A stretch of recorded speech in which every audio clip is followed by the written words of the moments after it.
Right guys, you'll need to excuse the wind and the noise, but this here is going to be how to do the front brakes on a 2008 Vauxhall Vectra C. So we'll get to it, when it gets set up, get the jack underneath, get the wheel off. Now there probably will be a bit of traffic, but we'll get as much images as we can. Right guys, we're way to jack up with the trolley jack here. Some people are confused about where the jacking points are. They're not really built for, you see it, that big black thing there?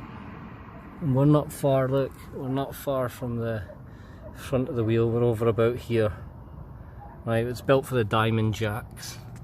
Okay, jack spot's been located. We've just lifted it up to touch the bottom of the car and just bite in slowly, and we'll release the bolts first so the weight's on the wheel, or else it'll just turn. So we'll crack these bolts and then we'll get back to you.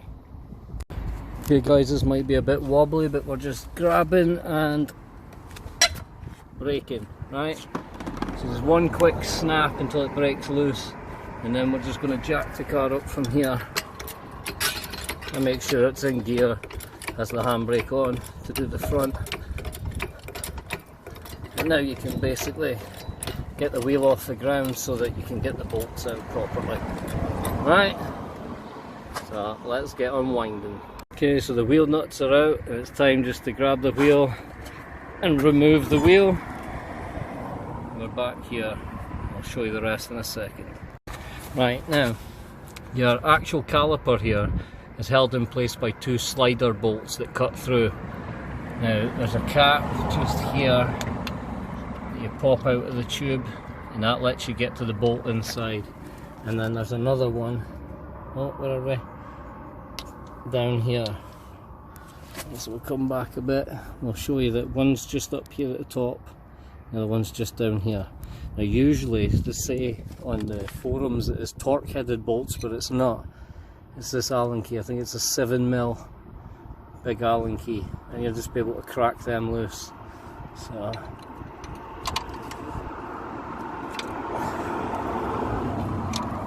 put it in.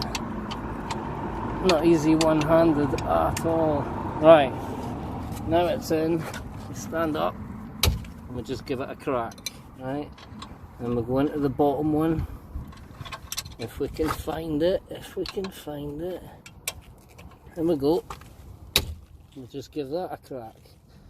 Right, so now both of them are loosened up, we'll get them done. Now remember, when these bolts come out, your caliper, well, it'll still be on there, but it'll be ready to fall, and you don't want it to fall and risk pulling on the pipe.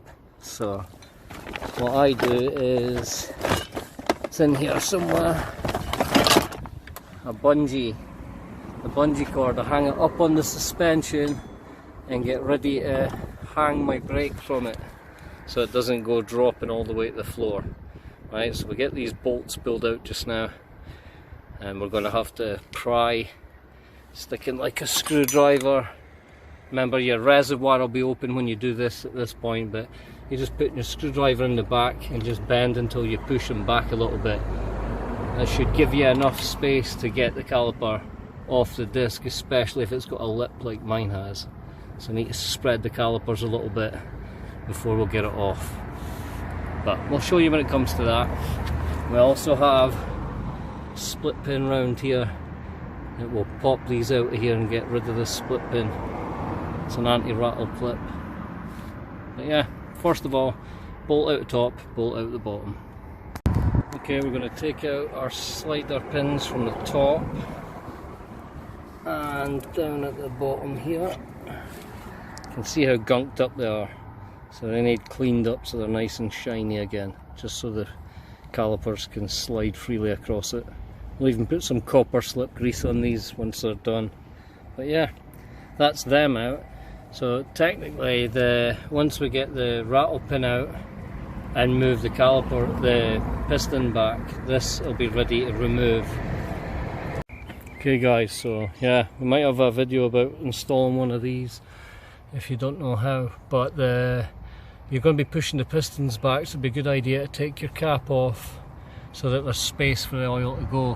When you're pushing the piston back, that's a rise.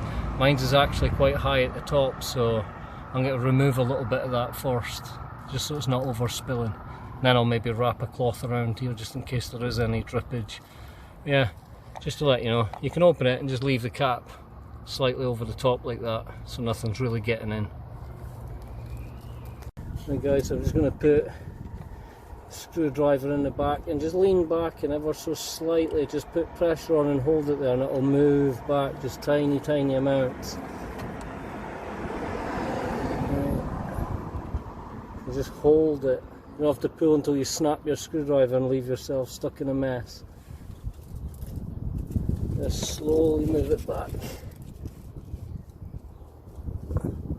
I'm actually going to check on my oil right now to make sure it's not right back up at the surface. Okay, so now we're just undoing the anti-rattle clip which was in here like so. I just put a screwdriver behind it, pop it out. Be careful not to snap it, they'll come out. There you go, so that'll be ready to install the next time. I've pushed the calipers back, so now if we just wiggle it, it should come off. Right, so I take a loop from my bungee. It's not wanting to go through at the moment, so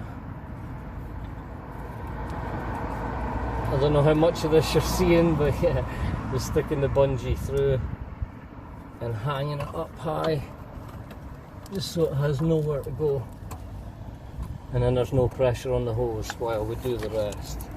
Because now I'm changing the discs. If you were just changing the pads, this is as far as you would go. You'd pull the pads out, replace them, shove them back on again, do everything in reverse. Oh, excuse the noise. But just now we have big E20 torque screws here that we need to get off to get the caliper carrier out the way, so that we can get the discs off and get some new discs on. Right, here goes. Right, so I've got the full wheel, we're on the left wheel and we've got it full locked to the left. I'm on the bottom one. I'm about to just crack loose the torque nut. No. So what, I don't even think I showed that one because of the amount of traffic. But there we go, we're on the top bolt. First one cracked loose, not a problem. There we go. That's it cracked loose. Now we'll just get to taking them off. Right guys, you might need a little bit of persuasion to knock everything loose. And that'll just slide on off of there. Easy peasy. You might want to beat these up a little bit, I'll save your ears. But yeah, you just smash them and tap them around until they just knock off. Then we'll clean up around the hub with a wire brush. Maybe put some anti-seize compound on there and we'll just be reversing everything we've done. Rookie mistake, big rookie mistake. We've got to take the Allen key out, don't we? Yeah, best taking that out before you pound on it. Just make sure you watch the video first. Okay, so after a little bit of faffing around and using some release spray, we got it out, but we got the tip stuck, so that'll be a job for, well, it'll be 5 minutes because we're just about to knock the disc off, which technically should just be done like so, but I need to be careful and hold on to the caliper so it doesn't go whoppies and falling on its own. But yeah, I'm just going to hit it, turn it, smack it until eventually it works its way off the race. Right guys, so after a bit of whacking and smashing, remember it won't just be a case of hitting it from the back and it coming off. When you hit it from the back it'll be kind of angled and wouldn't want to come off anyway. So you want to be bashing it back this way, bashing it back that way, hitting it from the back, bashing it back. Eventually you'll get it to wiggle off. And then we just give it a good wire brush up. Might want to clean all of it up. Okay. So now we are going to apply some copper slip and just rub it all in there. So next time, because it's our car now, the brakes will be an absolute doddle to do. Oh, not even pointing where it's meant to be. Yeah, just rubbing this stuff in. Get it nice and good so the next disc just slides on. Now, when you get the disc and clean that up with brake cleaner spray, that part's important, please don't skip that. There's usually a coating on the brakes that causes serious issues if you try rubbing your pads against it brand new, so absolutely make sure you clean the discs off. Oh yeah, and the copper slip's just a couple of quid for a tube.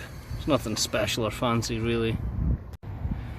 Right guys, well that's it. That's all, the discs back on, the bolts back in again, and then it's reverse. Putting your caliper carriage back on and putting Loctite on the threads before putting the bolts back into the recommended Newton meters. I just yank them right on there.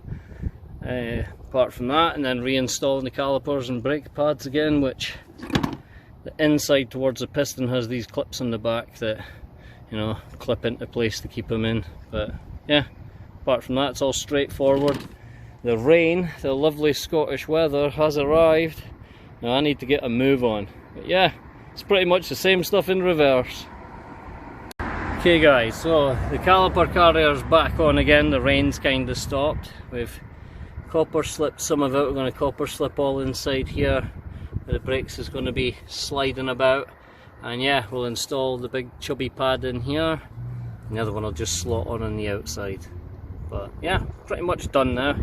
So well, let's get the pads done. It's going to be impossible doing it one-handed, but this cage here is going to go into the piston, and as you can see, it's banana shaped, so the wider outside goes to the outside. So this will go in this way. Where are we? Going this way. See the big banana bit at the back goes towards the top housing. This bit will go towards the hub of the wheel. But yeah, so we'll get this done. Really excuse the noise guys. Now everything's slapped back together.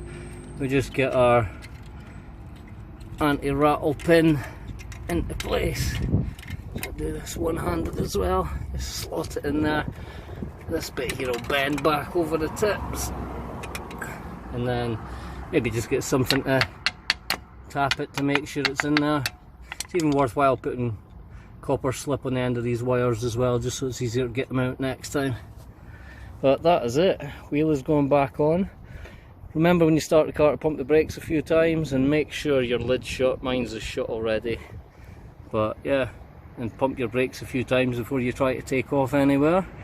Make sure they're biting in, and you'll be good to go. Now I need to get the wheel back on. Guys, yeah, 2002 to 2008 Vauxhall or Opel Vectra C.